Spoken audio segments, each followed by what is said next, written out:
Olá, queridos alunos. Hoje a nossa aula será sobre uma parte da Idade Média, o sistema feudal.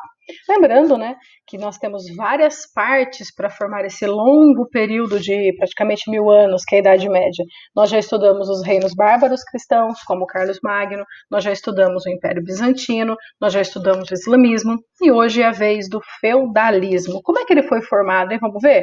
Formação do feudalismo. Vamos lá? Olha uma imagenzinha bonitinha. Isso daqui é um sistema justamente de colonato que eu vou explicar para vocês. O sistema feudal ele é feito a partir de características romanas somadas, misturadas, como está aqui, ó, as características dos bárbaros que invadiram Roma. Então, o que sobreviveu de Roma? A vila, que é a cidade que diminuiu, o cristianismo, que é a religião que cresceu e se desenvolveu em Roma, e o colonato, né, que muitos trabalhadores urbanos vão migrar para o campo e pedir apoio, pedir trabalho para o dono da terra. Esse será o senhor e esse será depois o servo medieval.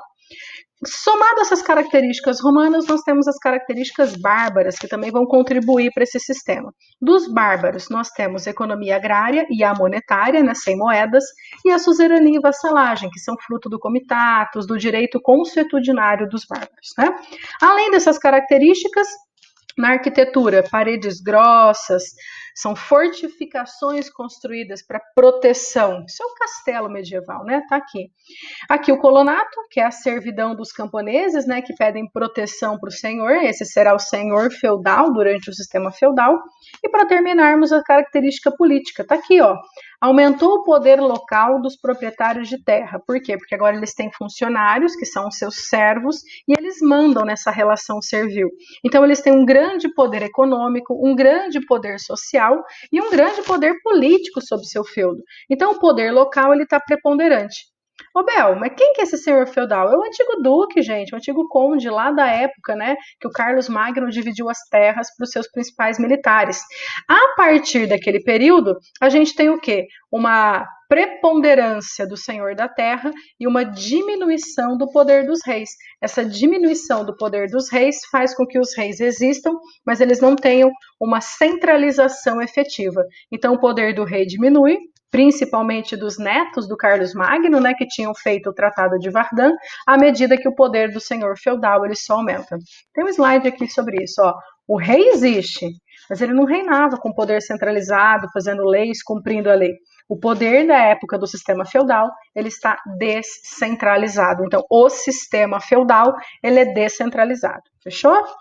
Relações sociais, sociedade feudal. Então aqui a gente vai entender essa tal de suzerania e vassalagem, que é uma relação apenas entre nobres. Fica claro, hein? Ó, entre nobres.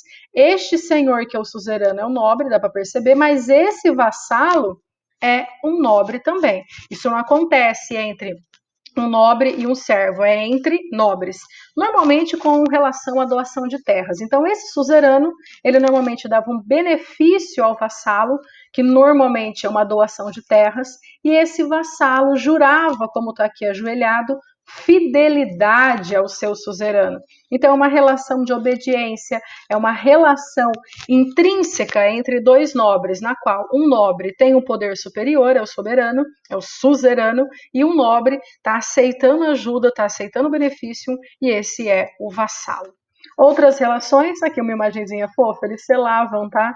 Esse sistema de suzerania e vassalagem com um selinho, né? Isso mesmo, um beijinho. E aqui sim, outras características dessa sociedade feudal, que é estamental. Então aqui nós temos os três principais grupos do sistema feudal: o clero, que são as pessoas da igreja, a nobreza, que são aqueles que têm título de nobreza, e os servos, fruto daquele colonato lá de Roma. Tá vendo aqui, ó? Clero, nobres e servo. O clero tem o poder ideológico, porque o sistema feudal é teocêntrico, tá? Significa que Deus, a fé, é a base do conhecimento. A nobreza tem o poder econômico e ela que defende todo o sistema feudal. E os servos trabalham. Aqui eles estão justamente colocando um pão no forno. Tá dando até fome. Outras características são as obrigações de serviço que eu havia comentado. São os impostos que os servos têm que pagar para os seus senhores feudais. Que tem uma chargezinha, ó, o feudalismo. Corveia, trabalhe para mim alguns dias da semana. Talha, me dê parte de sua produção. Banalidades, pague pelo uso do forno e do moinho.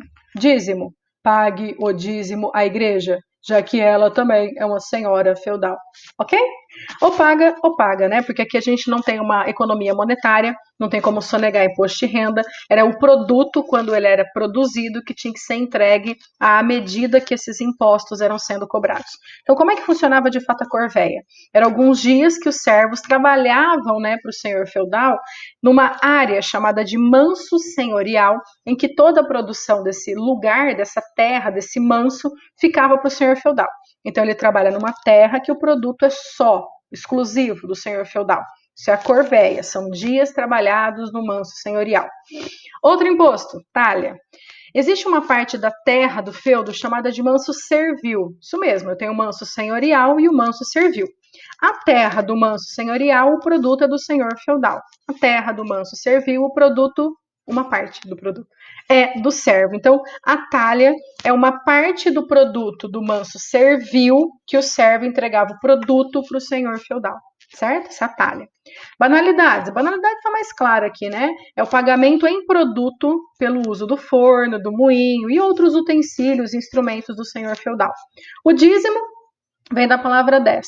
10% da produção do manso servil que o servo entregava para a igreja. E nós temos aqui um último, né, que não está na charge, que é a captação.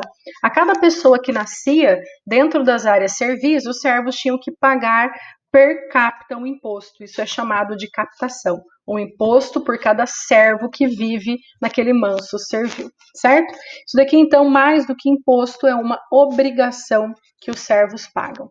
E aqui eu tenho até um nobre tentando justamente me esfaquear, porque, né, estamos na época de pagar imposto de renda. Uma vontade de sonegar, mas não vou, gente, vou pagar. E aqui, só para vocês verem um pouquinho, um castelo, a parede grossa, nobres andando a cavalo, coisa fofa, né? E eu aqui sendo pisoteada por imposto de renda.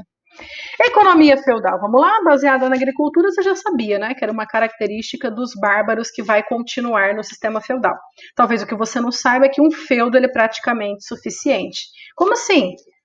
Praticamente independente economicamente. É isso que significa autossuficiente. Por que quase, Bel? Alguns produtos são trocados nas feiras, né? Principalmente produtos artesanais, produtos de outras regiões. Então o feudo ele se alimenta, ele se provém, mas existem produtos que o feudo não consegue produzir. Essa é uma economia monetária. Comércio bem de segundo plano, ele era secundário, e ainda a igreja definia até o preço das coisas, que ela chamava de preço justo. Você não pode cobrar mais caro do que simplesmente o que você tem para sobreviver. Você não pode enriquecer, por exemplo, vendendo um produto durante a Idade Média feudal.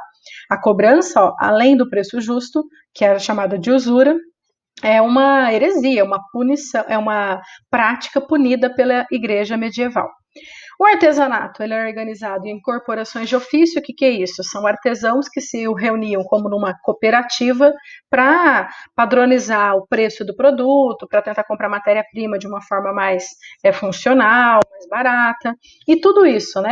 Esse pequeno comércio, essa corporação de ofício, esse artesanato, ele era feito nessas vilas, né? Isso aqui é uma maquete de uma vila.